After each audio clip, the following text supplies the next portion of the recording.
আমাদের দেশের যারা আবেগ দেখাচ্ছে পাকিস্তানের ব্যাপারে, তারা এখন হয়তো একটা খুব সুবিধাজনক স্থানে আছে বলে এখন অনেক আবেগ দেখাচ্ছে, কিন্তু পাকিস্তানের বিরুদ্ধে যে একটা জনশক্তি আছে, একটা মনোভাব আছে, এটা এখনও রাস্তায় নামেনি। তো এই জিনিসটা যখন রাস্তায় নামে, মানে আমাদের দেশে তো বোঝার চেষ্টা করুন, 9 মাস ধরে একটা মহান মুক্তিযুদ্ধ হয়েছে।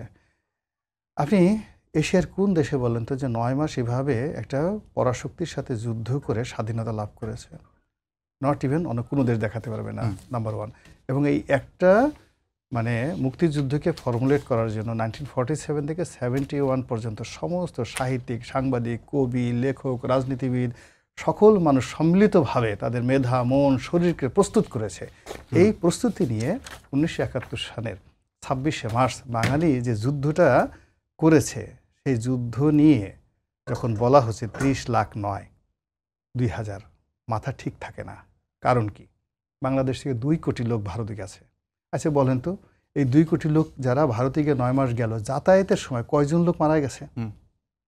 তাদেরকে আপনি কি বলবেন?